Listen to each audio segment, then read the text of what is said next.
বন্ধুরা, জীবনে আমরা অনেকবার এমন পরিস্থিতির মুখোমুখি হই যেখানে কেউ আমাদের অপমান করে।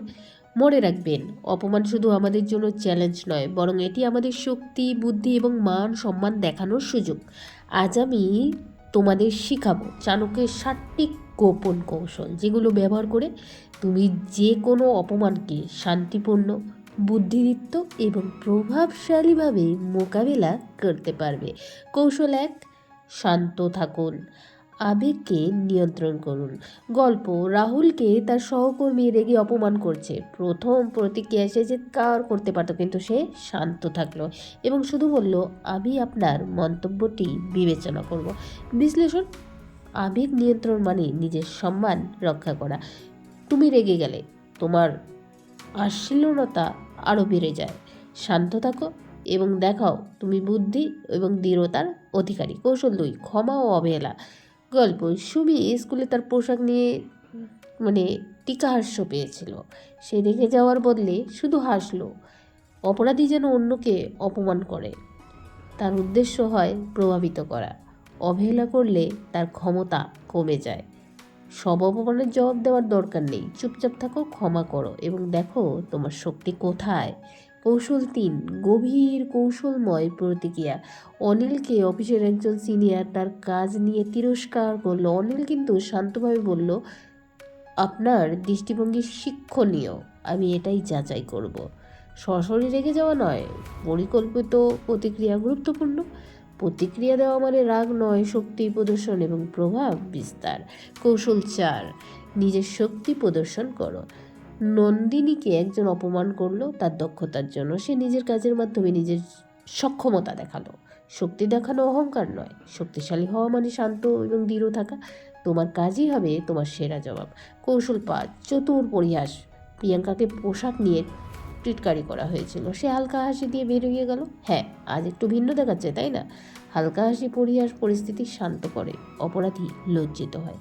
হাসি দিয়ে শক্তি দেখো, এটা একটা গোপন অস্ত্র। কৌশল 6, অপমানকে শিক্ষা এবং সুযোগে পরিণত করো। রাহুলকে মিথ্যা অপমান করা হলো, সে তো উন্নতির সুযোগ হিসেবে নিল এবং পরবর্তীকালে সে তার সাফল্য দেখালো। অপমানকে নিজের উন্নতির জন্য ব্যবহার করো। অপরাধী ভুলে যাবে, কিন্তু তোমার সাফল্য চিরকাল চোখে ভাসবে। কৌশল 7, দূরদর্শী প্রতিকার। সুমি সামাজিকভাবে অপমানিত হলো। সে দীর্ঘমেয়াদ তার কাজ ও সাফল্যের মাধ্যমে প্রতিকার নিল। কিছু অপমানের জবাব ক্ষণিকের নয়, দীর্ঘমেয়াদী পরিকল্পনা দরকার। আপনার বা তোমার সম্মান ধরে রাখার সেরা উপায় হলো দূরদর্শী কৌশল, ধৈর্য। বন্ধুরা, চাণক্যের এই 7টি কৌশল মনে রাখো। 1 নম্বর, শান্ত থাকা। 2 নম্বর, ক্ষমা ও অবহেলা। 3 নম্বর, পরিকল্পিত প্রতিক্রিয়া। 4 নম্বর, নিজের শক্তি দেখানো। 5 নম্বর, চতুর হাসি বা পরিহাস। 6 নম্বর, অপমানকে শিক্ষা এবং সুযোগে পরিণত করা। 7 নম্বর, দূরদর্শী প্রতিকার। অপমানকে জবাব শুধু রেগে বা চিৎকারে নয়, বুদ্ধি, কৌশল, আত্মসম্মান এবং দূরদর্শিতার মাধ্যমে দিতে হবে। বন্ধুরা, তুমি জীবনে যতবারই অপমানিত হও না কেন, মনে রাখবে তোমার মান সম্মান, শক্তি, বুদ্ধি কখনো কমবে না। চাণক্যের এই 7টি কৌশল ব্যবহার করো, তোমার শান্ত, দৃঢ়, প্রভাবশালীকে প্রতিটা অপমানকে মোকাবেলা করতে পারবে। অপরের অপমান তোমার মূল্য নির্ধারণ করে না, বরং তোমার প্রতিক্রিয়া কৌশল তোমার সত্যিকারের শক্তি প্রদর্শন করে।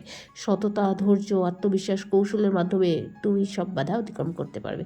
সর্বশেষে মনে রাখবে, শান্ত থাকো, বুদ্ধি দেখাও এবং তোমার মান সম্মান সর্বদা অটুট বা রাখো।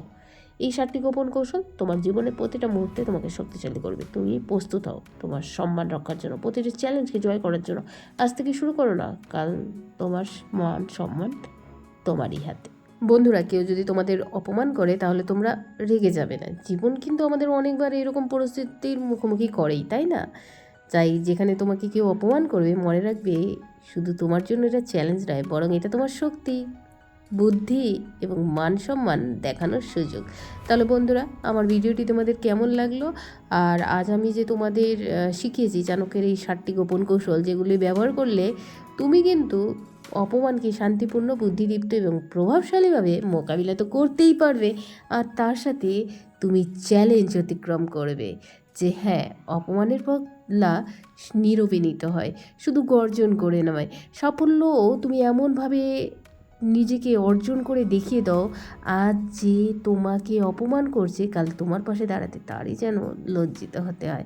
আর চতুর্পরিহাস ওই বলেছিলাম না, প্রিয়াঙ্কাকে তার পোশাক দেখে কিন্তু টিটকারি করেছিল, কিন্তু সে কিন্তু হালকা হাসি দিয়েই বলল, হ্যাঁ আজ তো একটু ভিন্ন দেখাচ্ছে তাই না। এই হালকা হাসি পরিহাস কিন্তু বন্ধু পরিস্থিতিকে শান্ত রাখে। তো বন্ধুরা, চাণক্যের এই 7টি কৌশল আজ আর এখন থেকেই তোমার জীবনে প্রয়োগ করো। ভিডিওটি ভালো লাগলে একটি লাইক অবশ্যই করে দাও, আর পাশে থাকা নোটিফিকেশন বেলটিকে অন করতে ভুলবে না, তাহলে কালকে আমি কি ভিডিও দিচ্ছি তোমরা সেটা সরাসরি দেখতে পারবে। ধন্যবাদ, থ্যাঙ্কস ফর ওয়াচিং।